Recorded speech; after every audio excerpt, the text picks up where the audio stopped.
Hello coders, I hope you are coding well. In the previous video, we created getGoals stats API in our Spring Boot application. And in today's video, we will write the code to get the stats related to activities in our Spring Boot application. So let's get started. So in our Spring Boot application, first of all, we need to update our stats TTO. And to do this, we will open stats_tto class, and in this stats_tto we need to return the number of steps. And to do this, we will write private, and the data type of this will be int, and we will name this as steps. And after the steps, we need to return the total distance. And to do this, we will write private, and the data type of this will be double, and we will name this as distance. And after the distance, we need to return the total calories burned.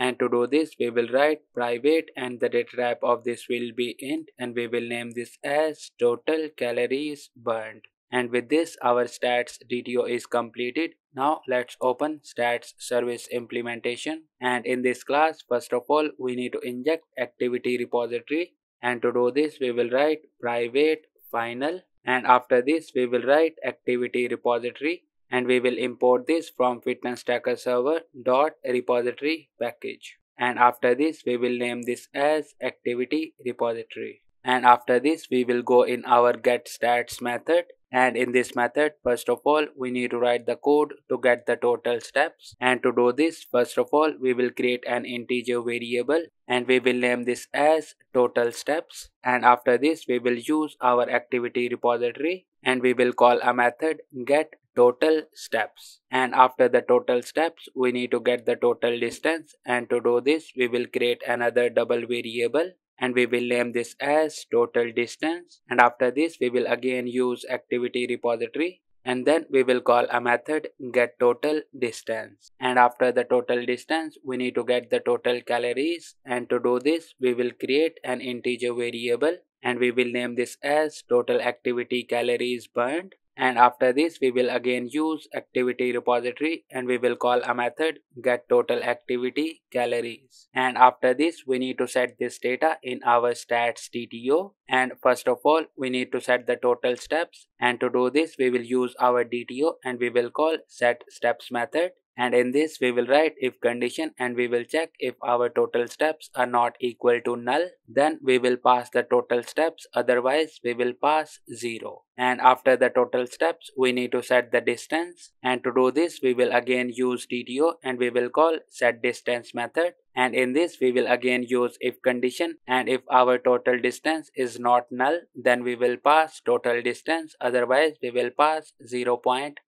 And after the total distance, we need to set the total calories. And to do this, we will again use DTO, and we will call set total calories burned method. And in this, we will again check if our total calories burned are not equal to null, then we will pass the value, otherwise we will pass 0. And with this, our code in getStats method is completed. Now we need to create these three methods in the activity repository. And to do this, we will open our activity repository. And in this repository, to calculate the steps, we will create a method, and this method will return integer. And after this, we will name this method as get total steps. And after this, we need to write the SQL query. And to do this, we will annotate this method with @query annotation. And for the SQL query, we will give this as select sum of a dot steps from activity A. And this SQL query will select all records from the activity table. And after this, it will use steps column of our activity table, and then it will call the sum method, which will calculate the sum of the steps. And with this, our get total steps method is completed. Now we need to create a method to get the total distance, and this method will return a double, and we will name this method as get total distance. And after this, we will annotate this method with @query annotation as well.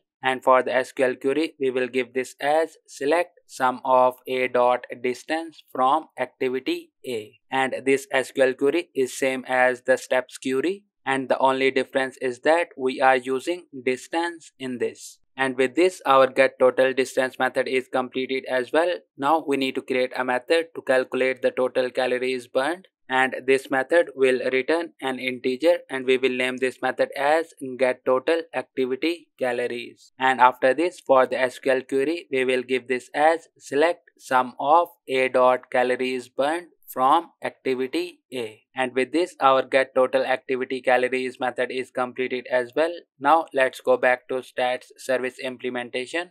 And as you can see, the errors from these method calls are gone. Now let's run our application.